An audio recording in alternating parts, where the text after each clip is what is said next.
আপনারাও আন্দোলনে ছিলেন। কই এই প্রথম দিন থেকে বিরোধিতা শুরু করছেন, প্রথম দিন থেকে আওয়ামী লীগের মতো আচরণ শুরু করছেন। ভবিষ্যতে নির্বাচন করে দেখবেন যে কয়টা সিট আছে এর চেয়ে কমতে শুরু করবে যদি এইভাবে আপনারা চলতে থাকেন।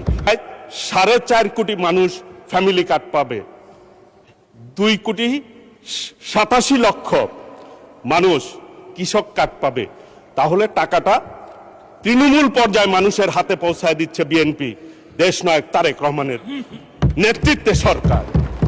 একবারও এই ব্যাপারে আপনাদের মুখ দিয়ে শুনলাম না যে এই ব্যাপারে কোনো উৎসাহ দেওয়া বা এইটিকে সমর্থন করা। ভালো কাজে আপনারা বলছেন সমর্থন করবেন, করেন।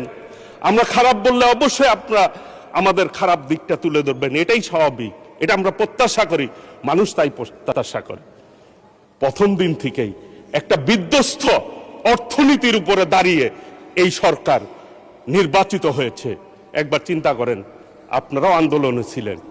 কই এই প্রথম দিন থেকে বিরোধিতা শুরু করছেন, প্রথম দিন থেকে আওয়ামী লীগের মতো আচরণ শুরু করছেন। এই সব করে কোনো রেজাল্ট পাবেন না। ভবিষ্যতে নির্বাচন করে দেখবেন যে কয়টা সিট আছে এর চেয়ে কমতে শুরু করবে যদি এইভাবে আপনারা চলতে থাকেন।